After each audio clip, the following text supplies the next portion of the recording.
हरे कृष्णा। मैं आज आप लोगों के लिए एक बहुत ही प्यारी सी कथा लेकर के आई हूँ। बहुत से लोगों का सवाल होता है कि क्या दूसरा जन्म होता है? जी हाँ, बिल्कुल होता है।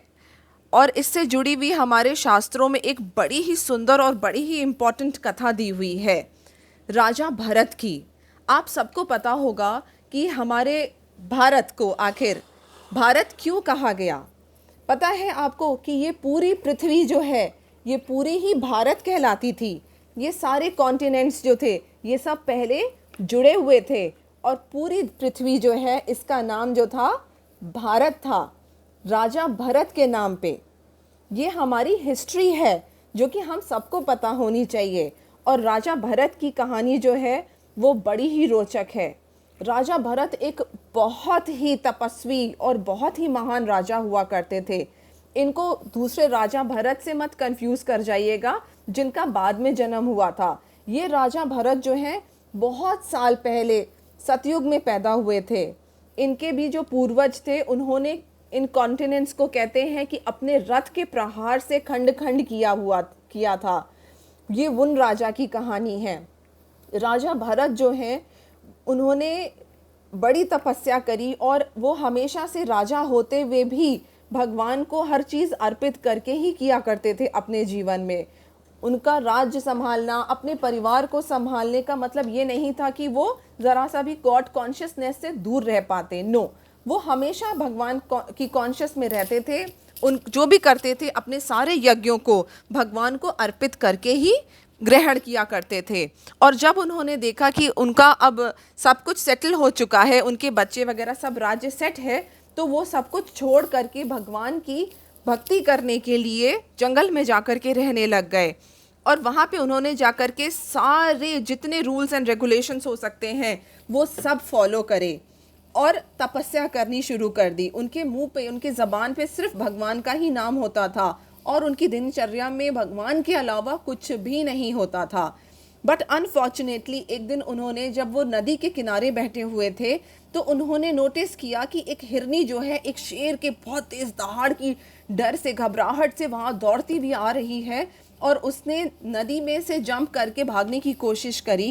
And she was a pregnant हिरन और उसका बच्चा वहीं स्लिप हो जाता है और उसकी माँ आगे जाकर के उसकी डेथ हो जाती है और वो बच्चा छोटा सा पानी में पड़ा होता है, जिस पे राजा भरत को बड़ी दया आ जाती है और फिर वो उसको अपने साथ अपने आश्रम में लेकर के चले जाते हैं और वहाँ पे उसको पालने पोसने लगते हैं। धीरे धीरे वो अपनी भक्ति पे से ध्यान हटा करके सिर्फ उस हिरन के ऊपर ध्यान देने लगते हैं और इतना ज़्यादा उससे प्यार करने लगते हैं जैसे एक माँ अपने बच्चे से प्यार करे। कहीं भी वो चला जाता था उनको बहुत टेंशन हो जाती थी, कहीं ऐसा तो नहीं इसको कोई शेर खा गया हो, कहीं रास्ता भटक गया हो, मेरा बच्चा कहाँ चला गया। जब वो हवन भी करते थे तो वो पीछे से उनको आकर के प्यार से टोता था, उनका ध्यान, उनका अटेंशन अपनी तरफ लेने की कोशिश करता था और वो अपना अटेंशन उसको देते भी थे।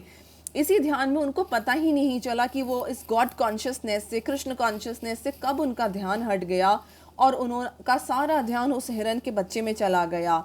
इतना ज़्यादा वो उसमें आसक्त हो गए कि उनको ध्यान ही नहीं रहा। एक दिन वो हिरन उनके पास से दूर चला गया, वापस रात को नहीं आया, तो वो दौड़े दौड़े पूरे जंगल में उसको ढूंढते फिरे और ढूंढते ढूंढते उनका पैर फिसला और एक वो पहाड़ी से नीचे गिर के उनकी डेथ हो गई।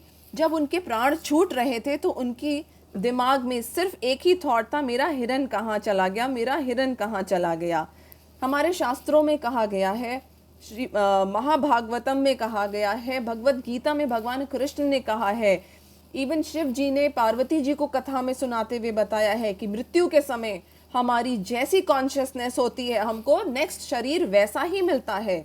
अगर राजा भरत जो थे उनकी कॉन्शियसनेस कंटिन्यूअसली आसक्त थी एक जानवर में, देन ही रियलाइजेस उनका जो दूसरा जन्म होता है वो एक हिरन के शरीर में हो जाता है, जस्ट बिकॉज की his consciousness was constantly focusing on the हिरन और उसकी वजह से उनका हिरन के ही शरीर में जन्म होता है। लेकिन उनको अपने, चूंकि वो इतने बड़े तपस्वी थे, उनको ये बात रियलाइज हो जाती है कि उनकी आखिर क्या मिस्टेक थी। वो उसको तुरंत समझ करके अपनी हिरन माँ जो थी उसको पहाड़ पे ही छोड़ करके, और नीचे एक आश्रम था, आश्रम के पास आकर के लिटरली हिरन के रूप में भी उन्हें जब सब कुछ याद था तो वो तपस्या करने लगते हैं। और वहाँ पे आसपास जितने सिर्फ सूखे ड्राई लीव्स थी उनको ही खा करके सर्वाइव करते हैं। एज अ एनिमल उन्होंने तपस्या करी। नेक्स्ट शरीर, अब उनको एक और एग्जाम्पल आता है कि दूसरा जन्म होता है। अब उनको एक बच्चे का जन्म मिलता है एक इंसान के रूप में। इस जन्म में भी उनका नाम जो है भरत ही रखा गया था। लेकिन ही वॉज सो इंटेलिजेंट कि भाई लास्ट लाइफ में मैं इतना ज़्यादा आसक्त हो गया था अपने आसपास की चीज़ में, तो ही न्यू कि मुझे अब आसक्त नहीं होना है एंड मेरी लाइफ का पर्पस क्या है। मेन पर्पस लाइफ का एक ही होता है, इस पंचभूत से बने कमज़ोर डिजीज्ड शरीर जो है इससे हमको छुटकारा पाना है। तो उनको पता था ये बात और उनको याद थी, इसलिए उन्होंने फोकस किया इस बात के ऊपर कि मुझे अब गृहस्थ लाइफ में या काम में या पैसे में या किसी भी चीज़ में फंसना नहीं है। तो he used to pretend like a fool, एक बुद्धू की तरह वो बिहेव करते थे, एक कहते हैं ना जड़ बुद्धि की तरह बिहेव करते थे। इसलिए उनका नाम जो है लोगों ने जड़ भरत ही रख दिया था। उनको सब कुछ याद होते हुए भी, सारी नॉलेज होते हुए भी वो सिर्फ प्रिटेंड करते रहते थे कि I am a fool, so that कि वो उनको कोई भी किसी भी और काम में फंसाए नहीं। तो ये एग्जाम्पल आता है हमारी महाभागवतम पुराण में। जस्ट इमेजिन कि राजा भरत के नाम पे पूरे भारत का नाम है, पूरी पृथ्वी का नाम रखा गया ही, वो सच एन यशस्वी किंग। उस राजा के री इनकारनेशन की स्टोरी झूठ तो नहीं हो सकती है। So believe in it and be Krishna conscious so that you can always be happy. Hare Krishna.